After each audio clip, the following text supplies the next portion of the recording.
Medical কলেজে ভর্তি পরীক্ষা অনিয়মের অভিযোগ ও কেন্দ্রীয় শিক্ষামন্ত্রীর পদত্যাগের দাবিতে ভারতের রাজধানী দিল্লিতে বিক্ষোভে উত্তেজনা ছড়িয়ে পড়েছে।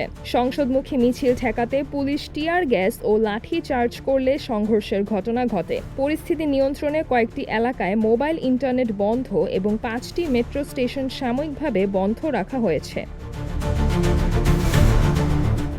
সোমবার সংসদের বর্ষাকালীন অধিবেশন শুরুর দিন চলো সংসদ কর্মসূচির ডাক দেয় ককরোচ জনতা পার্টি সিজেপি। এনডিটিভির খবরে বলা হয়েছে, হাজারো শিক্ষার্থী ও তরুণ যন্তর মন্তরে জড়ো হয়ে সংসদের দিকে পদযাত্রার চেষ্টা করেন। তবে কর্মসূচির অনুমতি না থাকায় পুলিশ ব্যারিকেড দিয়ে তাদের অগ্রযাত্রা আটকে দেয়। প্রত্যক্ষদর্শীদের ভাষ্য অনুযায়ী বিক্ষোভকারীরা ব্যারিকেড অতিক্রমের চেষ্টা করলে পুলিশ টিয়ার গ্যাসের শেল নিক্ষেপ ও লাঠি চার্জ করে। এতে আন্দোলনকারী ও পুলিশ উভয় পক্ষের কয়েকজন আহত হন।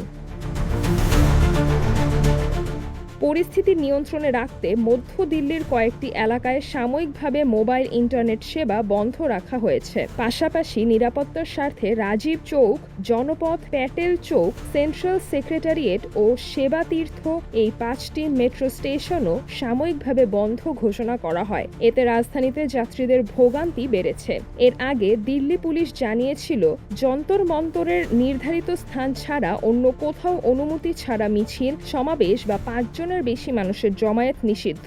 নির্দেশ অমান্য করলে আইনগত ব্যবস্থা নেওয়ারও সতর্কতা দেওয়া হয়। অন্যদিকে সিজেপি তাদের সমর্থকদের শান্তিপূর্ণভাবে কর্মসূচি চালিয়ে যাওয়ার আহ্বান জানিয়েছে। দলটির পক্ষ থেকে বলা হয়েছে, কোথাও বাধা দেওয়া হলেও উত্তেজিত না হয়ে শান্তিপূর্ণ অবস্থান বজায় রাখতে হবে।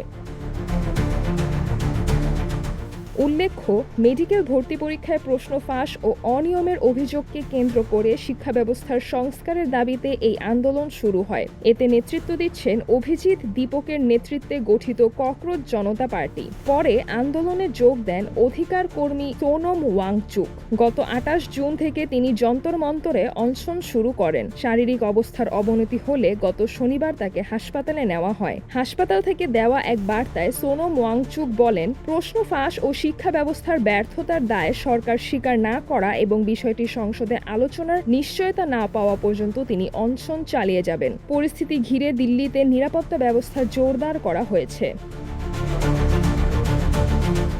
সিদ্রাতুল আভা, দৈনিক আওয়ার বাংলাদেশ।